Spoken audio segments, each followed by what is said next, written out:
Hey everybody, welcome back to another episode of Uninterrupted. I'm your host Chris Hammonds, and with me today is our COO John Faust. John, say hello. Hello everybody.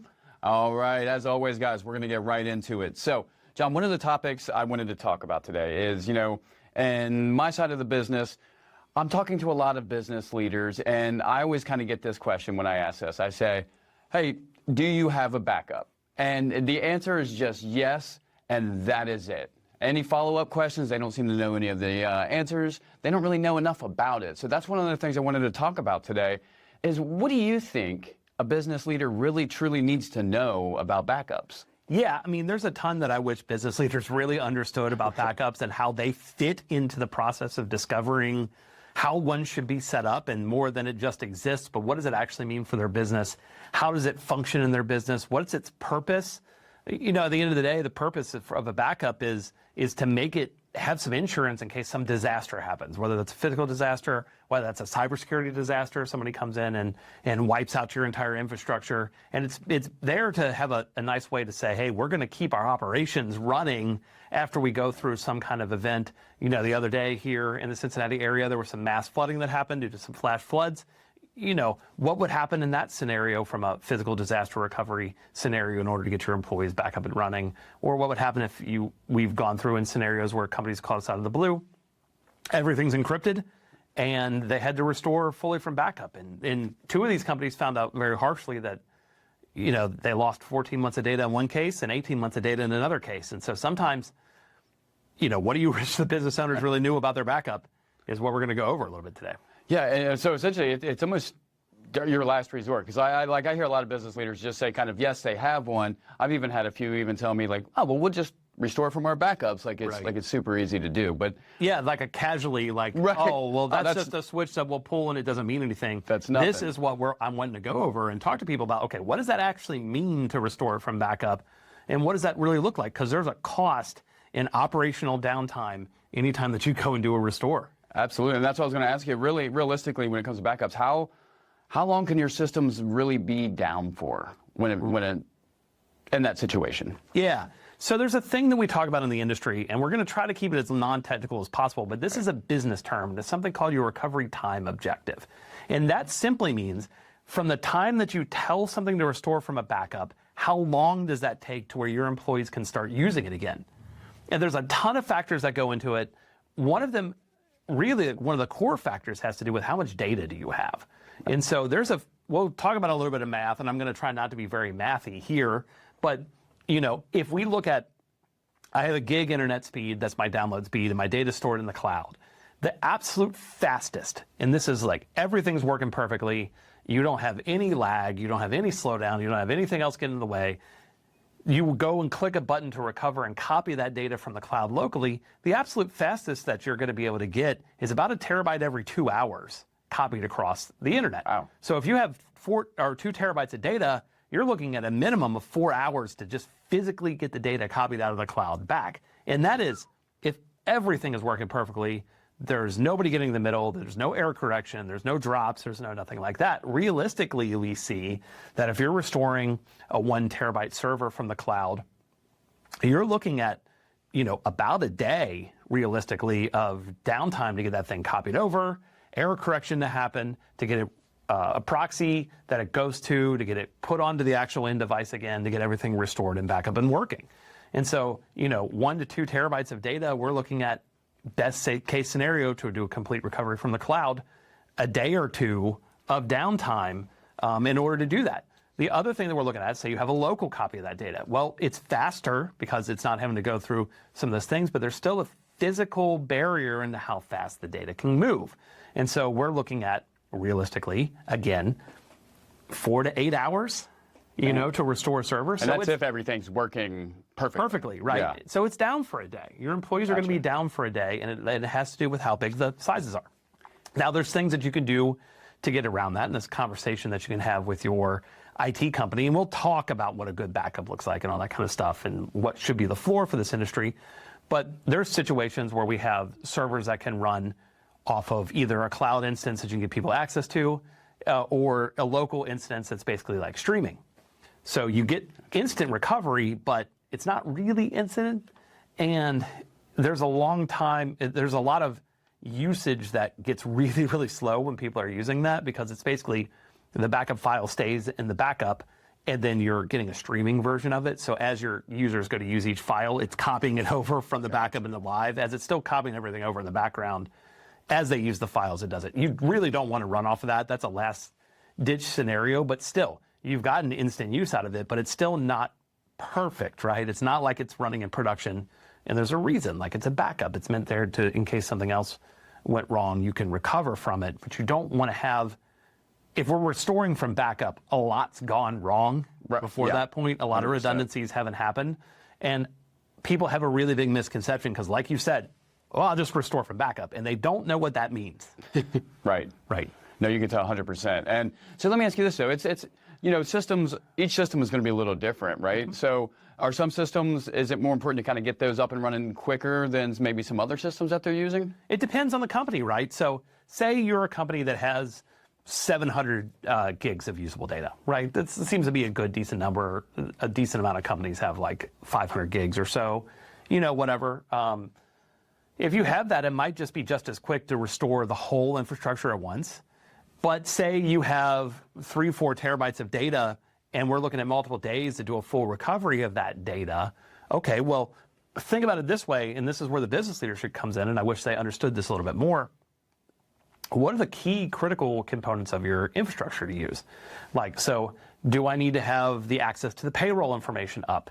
Well, depending on when your system goes down, yes, like you might need to have a faster restore of the payroll server than you have of, say, the production network or long-term storage of files or things like that. And so to have different buckets that these things are in, and sometimes you end up with more complexity because I have a server that does this, and a server that does this, and a server that does this, and you have more separation across.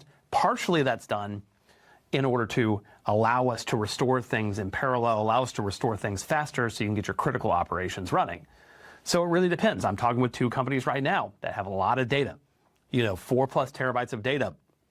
They really are only using about 1 to 2 terabytes of data in production at any given moment. The rest of it should be cold storage. So we're talking about a system for them that says, okay, well, let's have the production data in a way that we can get it restored faster and get your employees working on it in case there's a downtime, and then have the longer term storage be able to be restored. It takes a longer time to get restored, but they can be without it for a week or 2 and it's not critical, right? And so you want to look at it and say, hey, what's the use case for each of these things? How long can this component be down for? And do I want to design a backup system around that in order to make it so that my employees have the least amount of downtime as possible and the least amount of downtime that we can stomach for the thing that actually makes your company the most money or would lose your company the most money in like resources or anything like that? Yeah, and you had mentioned like a longer restore time. What are some things that would cause a longer restore time? It really is, it's for the most part, it's a math problem. I have this much data, and there's a speed limit in how fast data can transfer. So if I do got 100 megs a second or 1,000 megs a second, whatever, that's a physical speed that it can't go any faster than. And as other things are using the network and doing stuff like that, they can take priority or they can end up getting in the way of that as well. And so if you're driving along the interstate and it's 2 lanes and a 70 mile per hour speed limit, how fast you can go, use your ability to go 70 miles per hour is dictated by how many other cars are on the network, right? So if I have a bunch of cars in the system, I'm not going to be able to drive 70. That's like your congestion when you have multiple people using it. Versus, whenever I have a scenario where I have a faster speed limit or more lanes or any of those scenarios, and the data can flow more freely through it. And it literally is a physical math problem of how much data can I get through a network connection. There's a top speed limit, and then from there it's how much congestion is and what other things are using it. Gotcha. Okay, that makes a lot of sense. So really a question for the business leaders too is, how much data can you stomach to lose essentially going through something like this, right? Yeah, that's the other side of the equation of backup is something called a recovery point objective. And what that means is how much data can you stomach? So the recovery time objective was the piece of once I tell it to restore, how long does that take to do so? Recovery points are how many backups do you take? And so can you lose an hour's worth of data, a day's worth of data, a week's worth of data, You can't lose more than 15 minutes worth of data. It just depends on what your scenarios are that you have worked out. It could be different for different systems, and that's where it is another economics question there of how much do you want to pay to get the more granular restore points, how much do you want to pay in order to do those sorts of things. Sometime when we do cloud backups, it's a big full backup that happens first, that gets sent out to the cloud, and then it's hourly incrementals that happen there. Well, part of the reason that we do hourly incrementals on that is because there's less of a cost of how much bandwidth it takes to get those sent out to the cloud. If I'm doing more snapshots, then I'm sending less data out to the cloud each time I do it. But depending on what your systems use, sometimes it's a high database application or something like that that's using a lot of system resources, that can cause them to run slow. So maybe we have to make a choice of, okay, we're going to stomach to lose more data on this to only back it up every 4 hours or after hours or something like that, so it doesn't slow down the production of the server, but knowing that we are giving up some restore points in order to do that. Gotcha. So you had mentioned, this could be a process, right? Who knows how long it's going to take to actually fully restore. So who's responsible for actually keeping the business running during that restore process? Right. So I think that's a fundamental misunderstanding, and this is why most business leaders don't know how they actually slot into this whole process. They're like, yeah, I have a backup. And they don't know what that really means. And they also don't know that IT's responsibility whenever something goes down is to try to get that system back up and running. How the business continues to function and make money and continue to make payroll and do all those sorts of things, that's the business leader's question. And so that's the equation that goes in when they decide on an effective backup strategy. They tell the IT, this is what we're looking to achieve, and this is how much downtime we can stomach. And then IT should come back and say, well, this is how much it's going to cost you. And by the time we get to restoring from backup, a lot should have failed at that point, because restoring from backup should be the last resort. Most of the time, knock on wood, most of the time we're restoring single files here that somebody's deleted. When you do a full down, do a full restore from that, something generally bad's happened, whether it's a physical disaster, a massive hardware failure, or a hacking incident has caused that to happen. But how quickly your business gets back up into functioning is partially how much were you willing to pay to invest in a good redundant infrastructure and a good backup solution, all those sorts of things that go into that equation. You keeping the business running while the IT system's down is a business leadership problem, right? And that's why backup should be a business leadership question. They don't need to know the ins and outs of how does it work. They need to know, okay, this is what effectively happens when you have to do a restore. And anybody ever who just tells me casually, I will just restore it, they've never been through one. 100%. Right. Because you wouldn't be so cavalier about it had you been through one. It's not a fun time. But having a system where you don't have to restore from backup, say you want to run a really intensive infrastructure that has a lot of redundancy, that can cost you, we often joke in the industry about adding a zero to the end of whatever quote you get for how much more redundancy you want. So if you want like really fully redundant where it has hardly any downtime, it's going to be a $100K plus project, right? That might make sense for some companies. It doesn't make sense for a lot of other ones. So then you figure out that risk, how much risk you're willing to carry. This is why we talk about that all the time. And then we go from there. But it's a business leadership discussion. It's a business leadership question. A lot of IT guys start going down the rabbit hole of how does it function. That's not necessarily important. What you want to know is what are the outcomes? How do you achieve the outcomes that you're looking for? What is the cost effectively of achieving the outcomes you're looking for? And then are they implementable or not at the price that you're willing to pay to offset that risk? Gotcha. And so let me ask you this. If you were to say, what is the floor for a backup? Yeah. So right now, today, the floor for a backup is generally having multiple copies. So it's generally a 3-2-1 rule. So the copy that's in production, a copy that's local, and a copy that's off-site. That might be a different consideration if you say, hey, we just have a copy that's local and a copy that's in the cloud. Sometimes that goes on these days and people have gotten rid of the offsite copy. It takes longer to restore those because there's not a local copy of that data that they can go back to. Immutable backups is 100% necessary. And you want to make sure that there has some process for verifying that they work, that they're tested, that there's all the kind of things to make sure that your backup actually exists, because we've seen multiple cases, including 2 of the ones from the hacking incidents where somebody called us out of the blue after they'd been hacked, where they lost 14 and 18 months worth of data. They both thought that they had backups. Right. Yeah. So you mentioned immutable backup. What exactly does that mean? Yeah, so immutable means that they can't be deleted or changed. And so what that means is if a hacker were to get access to the backup system, even with an admin, that they weren't able to actually delete the backup. And so one of the providers that we use for backup, we can't even delete them. They can't delete them. So if you were to tell me, hey, John, I don't want to use your backup service. I want to go with somebody else. Whatever that happens, all those sorts of things. That backup copy still exists for 30 days after we stop all the backups and do it. Nobody can delete them. And it's just a fact of like, if a hacker gets access to a system, you want to have some way to make sure that they can't delete your backup.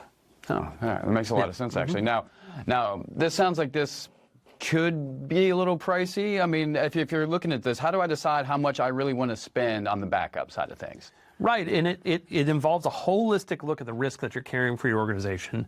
You're looking at what does your operations look like? What do your efficiencies look like? How much does downtime effectively cost you?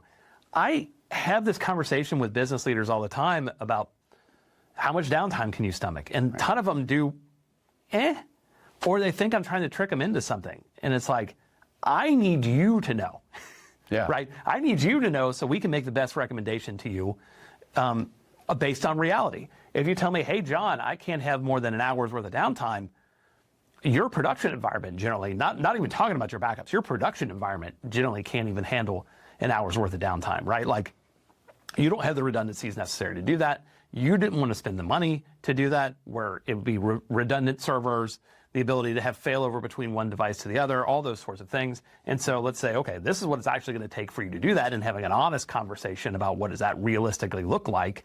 Then you can choose the budget for that if that's something you actually want to do. Most businesses that we're looking at, generally about a day of downtime is what is kind of acceptable to them. That's kind of the thing that most small businesses are paying for as far as their way that their actual server infrastructure is set up. And so if we look, okay, well, if you're telling me you can't have more than 8 hours of downtime, or you can't have more than 4 hours of downtime or whatever, I'm going to look and say, we're not talking about a backup problem here. We're talking about how do we make sure that these systems go down before we even have to delve into backup, because like we said, it's a math equation. That's what it's going to take. If you tell me that, like, hey, yes, we can stomach a day's worth of downtime, so one business day's worth of downtime, so it goes down on a Monday morning, it needs to be back up and running on Tuesday morning, or whatever that effectively looks like, then we can say, okay, well, this is what it's going to take to provide that backup in order to do that. But it involves you to be honest and say, how are we going to make money while this thing's down? What am I going to send every employee home? All those sorts of things. I mean, James had a good analogy the other day of Coke and Pepsi. You don't ship their stuff around the country on trucks from the 1970s, right? Right. They have updated equipment because, yes, they had to invest money into doing that, but it was cheaper in the long run than the maintenance costs and fuel economy and all the other sorts of factors that go into replacing those trucks and doing those sorts of things. I see this all the time when I go and I look at these infrastructures where people think that they're running on modern equipment, or they're running with modern processes, or they think they have only this much of downtime, and it's like, no, you're just one lucky event away from having a significant amount of downtime.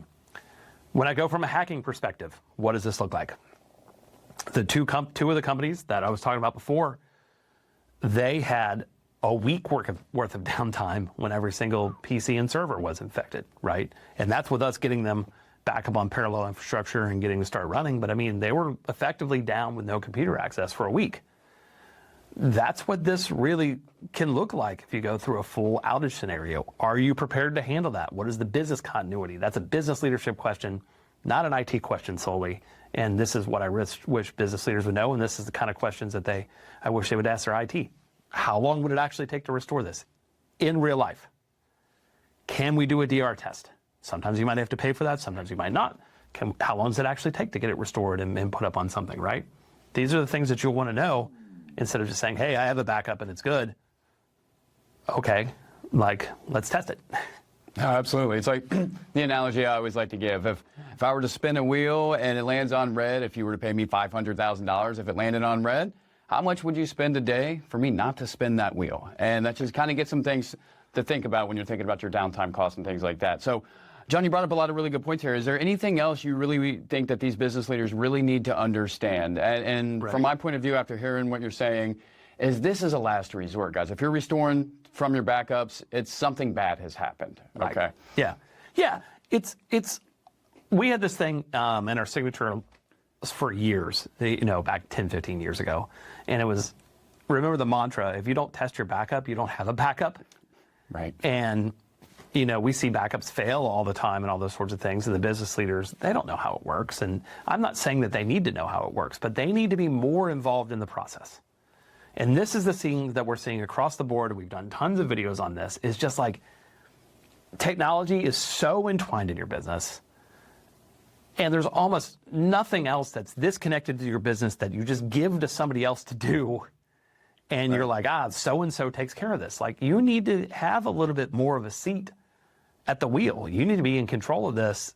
And I'm not talking from a technical perspective. That's a thing where a lot of us IT people fail at, is that we get too technical. You don't care about the technical aspects. What does this mean for your business? How does it make your business function? How does it make your business better? What are the risks that you actually entail by doing these sorts of ways? And that's what I wish people would know and say, hey, I take some of these things that we've talked about, bring them to your IT people and say, how are we effectively covering this thing? How much downtime can we stomach? Where are we sitting at risk? And then really take heart to the answers that I give you. If they're like, it's backed up, it's good, and they're not talking about these sorts of things, then I would get a second opinion. Absolutely. No, John, that's a really good point. And that's all the time we have for today, guys. Make sure you follow us for more, and we'll see you next time. Yeah, thanks, everybody. Thank you for tuning into this episode of Uninterrupted, a podcast from Forbes Cybersecurity. We hope you walked away with practical insights to protect your business and stay ahead of the latest cyber threats. If you enjoyed today's episode, don't forget to subscribe, leave a review, and share with your colleagues. For more tips, resources, and cybersecurity updates, visit Forbes.com, that's 4bis.com, and follow us on LinkedIn and Facebook. We'll be back soon with another episode, so stay vigilant and stay uninterrupted.